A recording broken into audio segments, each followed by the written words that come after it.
100% completely untracked. But I feel like the proportions look really good. And some morning detox tea with 1 Truvia. Something new. I mean, nothing new at all. This is a pretty typical breakfast of mine. And I actually measured everything just so I know what I'm eating. But I don't technically know the like carb intake and whatnot, so. Take a picture of my food. Okay, I'll take a picture of your food. There. Perfect. Looks good, Bee? Yes. It's not hot.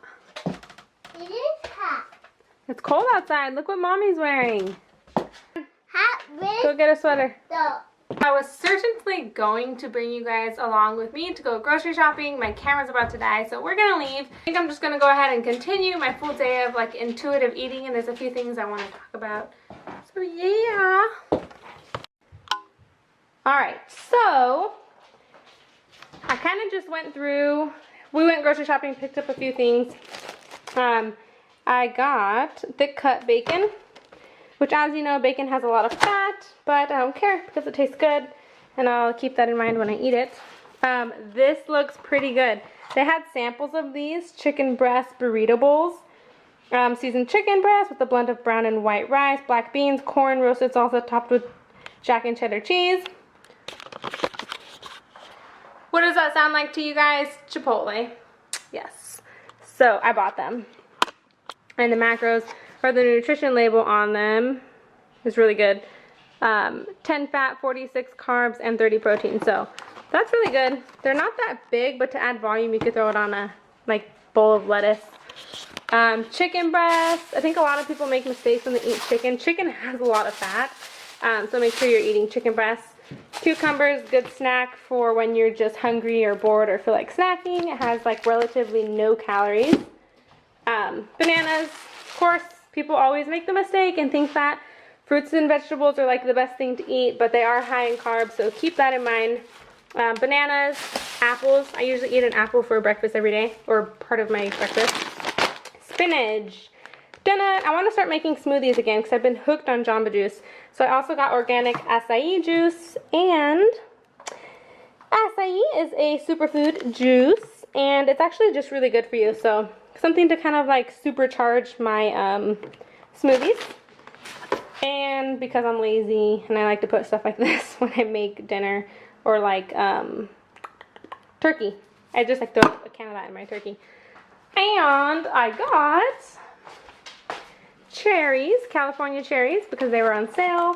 I always get Dannon light and fit Greek yogurt because, once again, low in calories and high in protein. And what do you know, Diet Pepsi, because although it's horrible for you, absolutely horrible, and you should not drink all the chemicals, it keeps you super full. So I like to eat it with my lunch almost every day. So that is what I got. My grocery haul.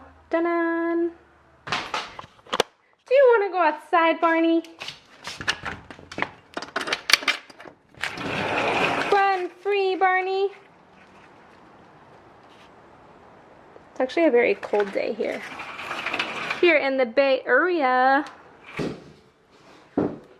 So one of the biggest things that I want to do is just kind of start doing intuitive eating. Not so much tracking my macros. I have a pretty good idea of portion sizes from tracking my macros for like the last 2 years. I also kind of know macros on things, and so I can kind of in the back of my mind track my macros without necessarily being strict and literally tracking them. Just to take away some of like the mental stress. And also, I'm not planning any shows coming anytime soon, or maybe ever. I am not where I want to be with my weight. I do want to drop like another 10 pounds, but I do feel like I can do that intuitive eating. Plus, I don't really have any timeline. I did have Operation Bikini going on, but I realized that Barney is pooping right behind my camera. That's disgusting. Oh my god.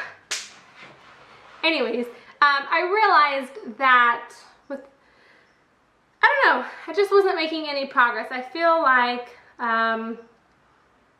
when I track my macros, I know, like say I was eating 150 carbs, I'm constantly trying, I'm just obsessing. I constantly obsess over what I'm eating. I'm constantly planning what I'm eating, and it's exhausting. And I'm not saying that tracking your macros is like should not be done. It definitely should. It's a good way to keep track of what you're eating and still live in moderation. That's awesome. But I think intuitive eating, if you can master it, and then from what I know, it takes time. It's not going to happen overnight, but just being mindful of what you're eating. Eat until you're content, not necessarily like stuff like a pig, which is something I love to do. Seriously, I like to eat until I'm super full and then just like go to bed, which is the worst thing ever. But just, I want to focus more this summer on being in tune with my body. Focus a little more on health. There's a lot of things that I want to focus on, but number one is just like self-love and being in tune with my body. And something that I've always wanted to do is eat intuitively, going back to the days before I ever knew what macros were, or counting calories or any of that, but just keep in mind the nutrition value of the things that I'm eating. And if I'm full, then I'll stop eating. If I'm hungry, then I'll eat a little bit. I'll still probably like allocate. So for example, if I know at dinner I'm going out for dinner and I'm going to have a big dinner, I'll probably eat light throughout the day. It's not that I'm not going to eat. Do not starve yourself, but I'll have like maybe eggs for breakfast, and for lunch I'll have a salad and throw in a soda to keep me full and a protein shake. But then for dinner I'll have like a burrito or just whatever I was going to have for dinner. So that's what I'm going to be doing this summer. For me, is going to be all about self-love, intuitive eating, being in tune with your body, and I am going to be working on getting certified through NASM. I hate saying that. Through NASM, and then I really just want to focus more on traveling and my family, just being a mom and being more in tune with my son and not being so busy with school and work and just everything. So just kind of switching up my priorities a little bit to focus more on myself and the people that I love. He's not gonna like. These are actually pretty good. I tried a sample at Costco. But he's gonna do it as Watching if Jake Hathaway, he was in the contest. And so I thought I'd show you guys. So it's a line number. Funny, like can you imagine if you were funny, you had a good personality, and when you're dieting. So this is what it looks like. I wonder if my brightness is like so bright. This is what it looks like. It would taste a lot better if you had it over like a bed of lettuce, add in some fresh tomatoes and onion, and I don't know, you know, make it fresh. Add what you like. So I have sour cream, Tabasco, and a cup of water. So I figure every time I eat, drink a cup of water with it, and it'll make you fuller, so you won't overeat. Back at it again with one of my boring talks. One of the biggest things that I've been struggling with lately is what I do after a long day at work, or a busy day, or even a bad day in general.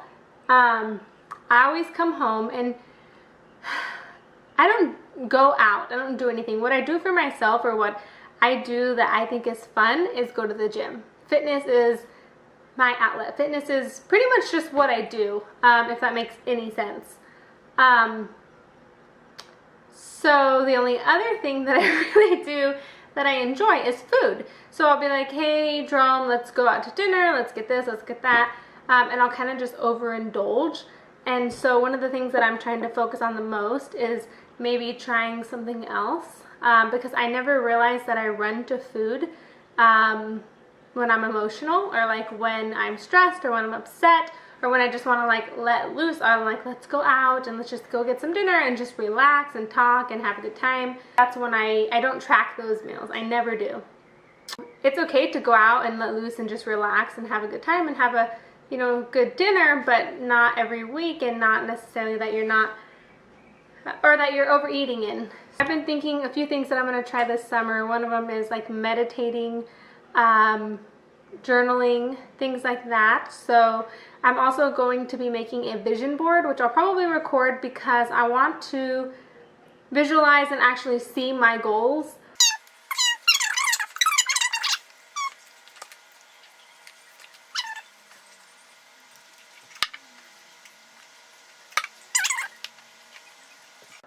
recently I got so frustrated for about 2 days with my goals, what I have not achieved, where I am not.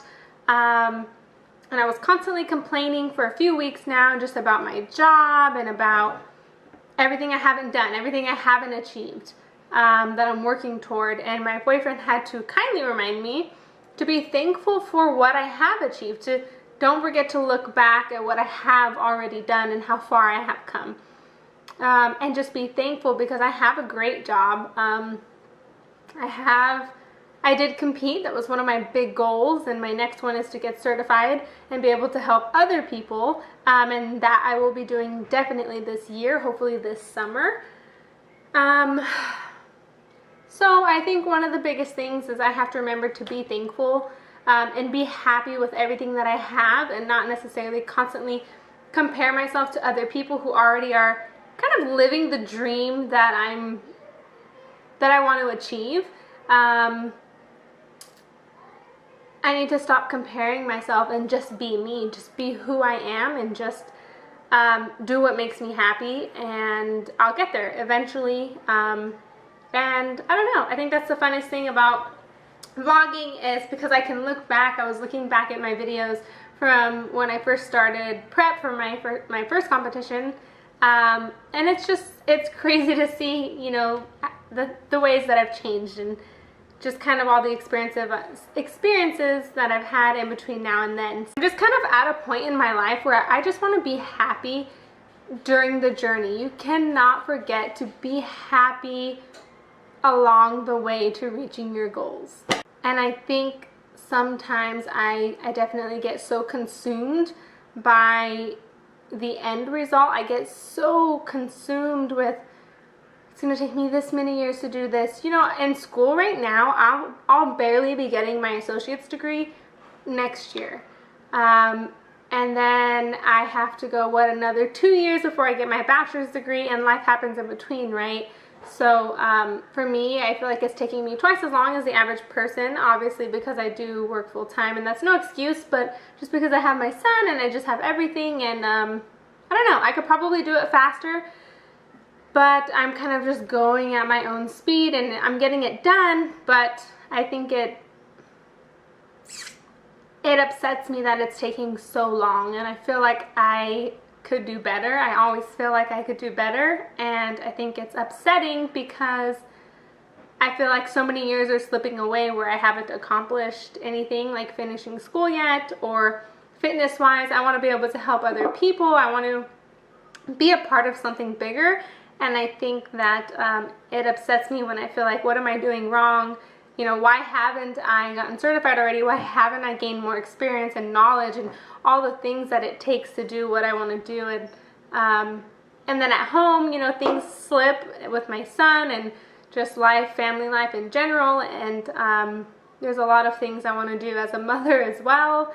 And my time is very consumed. My time is very accounted for 24/7. I'm on a constant schedule, and I don't know, I think what this summer is about is resetting my priorities and making a visual board so I can see in all aspects of my life what my next step is to get to the end result, which is going to be, I mean, my end result, I'm 22, okay? My end result for me is about, my goal is like 26 years old is when I'll have my bachelor's degree. It's upsetting, you know, it's upsetting, just everything. Things take time, and you just have to remember to enjoy the journey, enjoy the experiences in between. And so that's what I'm focusing on, just being happy again, and not trying so hard. I just need to be me. I just need to live. I just need to exist. I just need to be here and be in the present. So excited. We booked our tickets on Sunday the 15th. To go to, dun, dun, dun. Let's see if it'll show. We're going to Barcelona on August 24th, and we'll be there for about 8 or 9 days. Super exciting! And this time, last year, we traveled to Paris, and we did not take Alex. So this year we're taking Alex. So anyone watching this video who has any tips and tricks for flying internationally with a 4-year-old, I bet nobody will, but if you do, comment below, because I am super, super nervous about it. It is, let me see. So, all together to get there, we leave at 8:05 a.m. and then we land at 8:55 a.m. their time. But it's going to be, total time in the air is like 14 hours. So the first flight's 5.5 hours, and then the second one's basically 8 hours. And that's just to get there. And then to get home, it's 15 hours. So it's about a 14-15 hour flight. So I'm a little nervous. I What? made a birthday. So anyways, super exciting though. I'm very excited. Happy that we finally settled and booked a trip and picked a date and request our time off. So yeah, we're going to Barcelona.